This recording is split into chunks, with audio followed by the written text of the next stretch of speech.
باہر محلے سے لوگ آتے ہیں نماز پڑھنے، اور تم بھی پڑھ رہے ہوتے ہو، تمہاری اور ان کی نماز میں ایک رتی کا فرق نہیں ہوتا۔ تمہاری نماز سے یہ نہیں پتہ چلتا کہ یہ اہل علم ہیں جو نماز پڑھ رہے ہیں۔ تمہاری نماز اور ایک دکاندار کی نماز ایک جیسی، باہر چائے بیچنے والے کی نماز اور تمہارے مشکات شریف پڑھنے والوں کی نماز ایک جیسی۔ اقاموا الصلاۃ جعلت قرۃ عینی فی الصلاۃ، میری آنکھوں کی ٹھنڈک نماز۔ قرۃ عینی عربی محاورہ ہے، اردو محاورہ نہیں ہے، یہ عربی محاورہ ہے، وہاں سے اردو میں آیا ہے کہ ریت کے طوفان میں جب آنکھوں میں گرم ریت پڑتی تھی، اور اونٹ تو آنکھیں بند کر لیتا تھا، لیکن چلانے والا تو آنکھیں بند نہیں کر سکتا، اسے تو راستہ دیکھنا ہے، تو وہ گرم ریت اس کی آنکھوں کو جلا دیتی تھی۔ تو چلتے چلتے چلتے چلتے جب اسے کوئی اونٹ نظر آتی، کوئی پہاڑی نظر آتی، کوئی کھو نظر آتی، کوئی چٹان نظر آتی، وہ اونٹنوں کو بٹھا کے بھاگ کے اس کے نیچے چھپتا اور جلدی سے مشکیزہ نکال کے پانی لے کر اپنی آنکھوں میں ڈالتا، اور تھوڑی سی جب ٹھنڈک ہوتی تو کہتا شکر ہے آنکھیں ٹھنڈی ہو گئیں۔ اس بدو سے سمجھو کہ نماز کی ٹھنڈک میرا نبی کیا کہہ رہا ہے۔ ہم کیا سمجھ، ہم نے تو اے سی والی مسجد میں نماز پڑھنی، ہمیں کیا خبر کہ آنکھوں کی، میری آنکھوں کی ٹھنڈک نماز۔ ہمارے تو ٹھا ٹھا ٹھا ٹھا ٹھا چل رہے ہوتے۔ اقاموا الصلاۃ، نماز۔ ارحنا بہا یا بلال، بلال مجھے راحت پہنچا، اذان دے، نماز پڑھیں، راحت پہنچا۔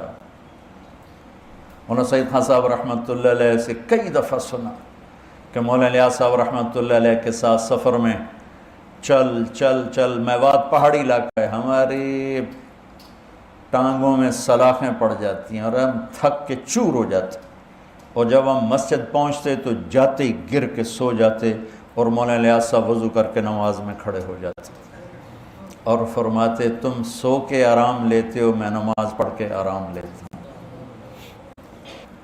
اور میں نے مولانا سعید خان صاحب رحمۃ اللہ علیہ کو خود دیکھا، ان کی وفات سے ایک ہفتہ پہلے وہ غشی میں تھے، اذان ہوئی تو ان کے نواسے نے کان میں کہا الصلاۃ، تو آنکھیں کھول دیں، اٹھ کے بیٹھے، ٹوائلٹ ان کو لے گئے، وضو کیا، میں ساتھ تھا، ویل چیئر پر لے کر ہم مسجد میں آئے، ویل چیئر سے کھڑے ہوئے، اور جب نماز کی ہوئی نا اللہ اکبر، تو میری آنکھوں نے دیکھا وہ یوں ہوئے ایسے، اور اللہ اکبر، 4 رکعت عصر ساری پڑھی، اور اس سلام پھرتے ہی پھر یوں ہوئے، اور جب آ کے لٹایا پھر بے ہوش ہو گئے۔ نماز ایسے پڑھی جیسے ایک نوجوان پڑھتا ہے، اس سے پہلے بھی بے ہوش، اس کے بعد بھی بے ہوش۔ جعلت قرۃ عینی فی الصلاۃ، یہ نماز بنانی پڑتی ہے، پڑھنے سے نماز نہیں بنتی، بنانے سے نماز بنتی ہے، اور میں اللہ کے سامنے کھڑا ہوں، یہ ہے اقامت صلاۃ۔ اور میری اور میرے رب کی گفتگو ہے جو کہ جعلت الصلاۃ بینی و بین عبدی، کہ نماز میرے اور میرے بندے کے درمیان مکالمہ ہے، میرا بندہ مجھ سے مناجات کرتا ہے، مجھ سے باتیں کرتا ہے۔ حضرت علی کا فرمان ہے جب میرا دل کرتا ہے میں اللہ سے بات کروں میں نماز پڑھتا ہوں، اور جب میرا دل کرتا ہے اللہ مجھ سے بات کرے تو میں قرآن پڑھتا ہوں۔ تو شکر ہے ہم نمازی ہیں، یہ بھی بہت بڑی دولت ہے، لیکن اللہ علم والوں میں کیا دیکھنا چاہتا ہے اور امت میں کیا دیکھنا چاہتا ہے کہ نماز ان کی آنکھوں کی ٹھنڈک اور دل کا سکون، سکھ اور چین بن جائے، نماز پڑھ کے ہلکے پھلکے ہو جائیں۔ یہ نماز بنانے سے، نماز کیسے بنتی ہے؟ پہلے باہر محنت کرنی پڑتی ہے، وہ کیا؟ آنکھ غلط نہ دیکھے۔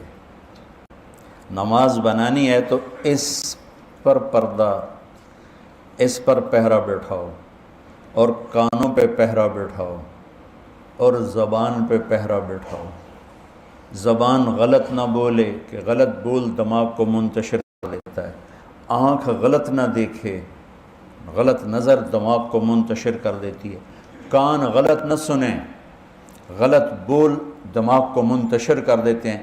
جب تینوں چیزیں آزاد ہوں گی اور اللہ اکبر کہے گا، جسم یہاں ہوگا اور روح پتہ نہیں کتنے دھکے کھاندی ہوگی، اور جب ان تینوں پر پہرا بٹھا دے گا تو جب اللہ اکبر کہے گا تو جسم بھی ہوگا، روح بھی ہوگی۔ اقاموا الصلاۃ، وَأَنفَقُوا مِمَّا رَزَقْنَاهُمْ سِرًّا وَعَلَانِيَةً، اور جو کھل کے خرچ کرتے ہیں، چھپ کے خرچ کرتے ہیں جو ہم نے انہیں دیا ہے۔